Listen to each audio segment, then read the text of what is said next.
Seventh-day Adventist Church, beloved in the Seventh-day Adventist Church, this is a very urgent message called I suffer not a woman to teach nor to usurp authority over a man, part 2.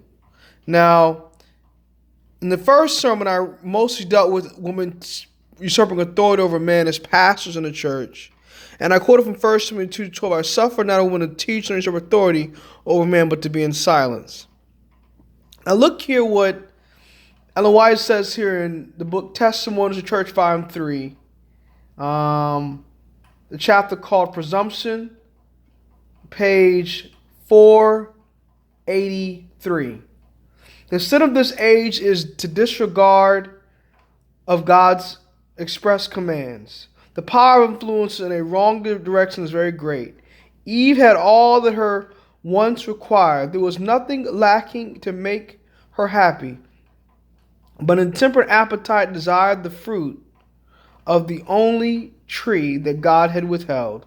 She had no need of the fruit of the tree of knowledge, but she permitted her appetite and curiosity to control her reason. She was perfectly happy in her Eden home by her husband's side, but like restless modern Eve, she was flattered that that there was a higher sphere than that which God had assigned her. But in attempting to climb higher than her original position, she fell far below it. This will most assuredly be the result with the Eves of the present generation if they neglect to cheerfully take up their daily life duties like in accordance with God's plan. Now, beloved in the Adventist Church, this is the issue that's hitting the Seventh-day Adventist Church today, beloved. Women are clamoring for the ministry, for the priesthood. They want the Aaronic priesthood. They want to be pastors. They want to be ordained. They want to do Holy Communion services. They want to do baptisms. They want to do marriages. They want to be able to sit at church board meetings and disfellowship people from the local churches that they disagree with. They want to hold the same office as males in the church, beloved in the Adventist Church. And they'll do it regardless of what the General Conference has voted, regardless of what the Worldwide Church has voted.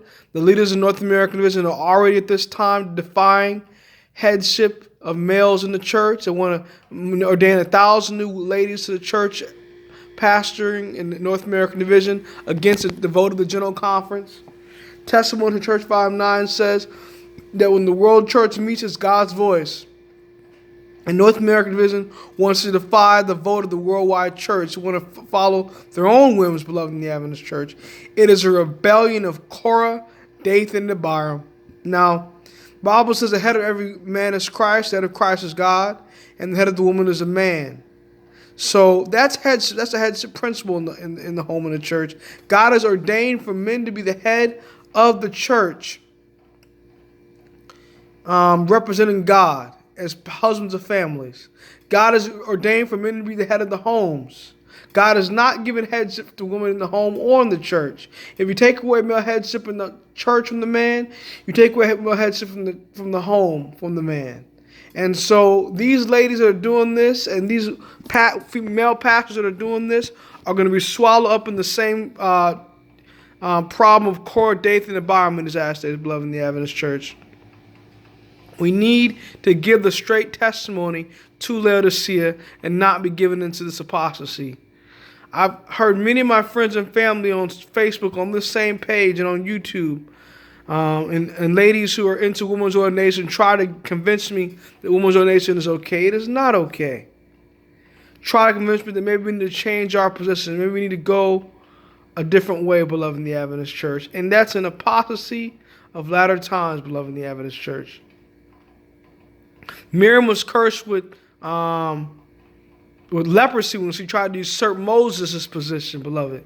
When Aaron said, hath the Lord spoken by Moses, hath he not also spoken by us? They want to be above their husbands. They want to usurp the man's authority. That's why Eve ate the fruit. She ate the fruit because she wanted to be higher than her husband, and she wanted to be as wise as God himself.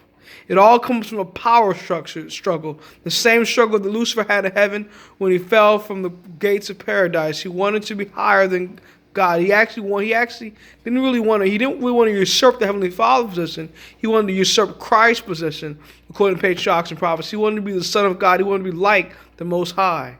And that's the same with the way these women want to be. These women that want to be pastors want to usurp male headship in the church and the home. And that's why God is going to deal with them. They're going to drop dead. These men that are trying to endorse with in their work, they're going to all drop dead, beloved, in the Adventist church. And it's so sad what they're doing, beloved. Be faithful to God in his last days. Do not give in to the woman's donation and apostasy, to the apostasy of Korah, Dathan, and Abiram. Give a straight testimony to Laodicea. Give a loud cry to the apostate Protestant order, or the papacy. Overcome sin. Have a plant-based diet. The issue I'm dealing with on this topic is a firm stance against women's right to teach and spiritually direct men in the pulpit. God bless you. Maranatha.